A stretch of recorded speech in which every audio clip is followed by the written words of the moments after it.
दोस्तों, माता लक्ष्मी के आराध्य भगवान विष्णु के 8वें अवतार भगवान श्री कृष्ण के बारे में, उनकी लीलाओं के बारे में और बचपन से लेकर सिंहासन संभालने तक की अनेकों कहानियां हमने बचपन से लेकर अब तक सुनी और पढ़ रखी हैं। कैसे उन्होंने अपने बचपन में अपनी शरारतों से माता यशोदा को सताया था, कैसे अपने साहस से कंस के द्वारा भेजे गए अनेकों राक्षसों का मुकाबला अकेले ही किया था, कैसे भगवान इंद्र के नाराज हो जाने पर अपनी उंगली पर गोवर्धन पर्वत उठाकर पूरे गांव को डूबने से बचाया था। ऐसी बहुत सी छोटी बड़ी कहानियां हैं भगवान कृष्णा के बारे में जो हम सुनते और पढ़ते रहते हैं। लेकिन क्या आप जानते हैं कि भगवान कृष्ण की एक लड़की भी थी जो बिल्कुल उन्हीं की तरह ही थी और उनके सारे गुण उनके अंदर विद्यमान थे? तो आइए आज हम आपको बताते हैं भगवान श्री कृष्ण और उनसे जुड़ी कुछ रोचक जानकारियों के बारे में। अगर हम भगवान श्री कृष्ण की बात करें तो हम सभी जानते हैं कि उनका विवाह राजकुमारी रुक्मिणी से हुआ था।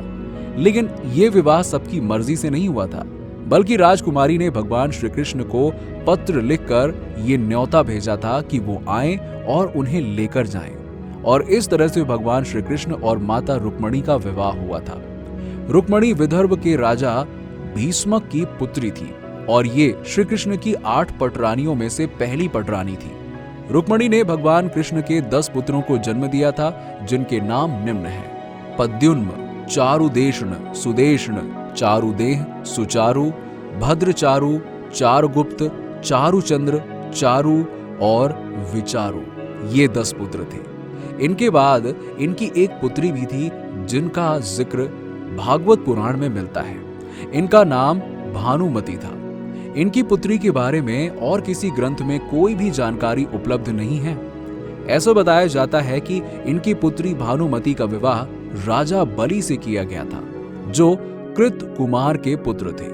भगवान श्री कृष्ण की माता रुक्मिणी के अलावा और जो 7 रानियां थीं, उनके नाम इस प्रकार हैं: सत्यभामा, जामवंती, सत्या, भद्रा, कालिंदी, मित्रविंदा, लक्ष्मणा। और इन सब रानियों से भी भगवान कृष्णा के 10-10 पुत्र पैदा हुए थे, जिनके अंदर वो सारे गुण विद्यमान थे जो भगवान श्री कृष्ण के अंदर थे। फिर चाहे वो उनकी तरह साहस की बात हो, उनकी तरह रूप की बात हो, उनका प्रजा के लिए प्रेम हो, उनके अंदर भगवान के वो सभी गुण विद्यमान थे जो सही मायने में उन्हें भगवान श्री कृष्ण का पुत्र सिद्ध करते थे। भगवान कृष्ण की एक पत्नी जामवंती के एक पुत्र थे, जिन्हें दुर्योधन की पुत्री से प्रेम हो गया था और इस पुत्री का नाम सांब था। जामवंती के पिता का नाम राजा जामवंत था।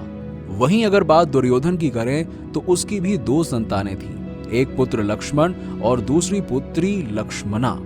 लक्ष्मणा ही वो पुत्री थी जिसको जामवंती के बेटे सांब से प्रेम हो गया था।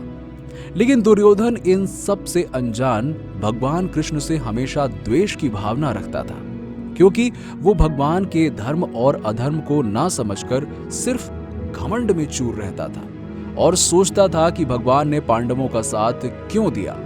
महाभारत के युद्ध में पांडवों को बताए गए उचित मार्ग और पथ प्रदर्शन करने की वजह से ही दुर्योधन भगवान श्री कृष्ण से भी नफरत करने लगा था।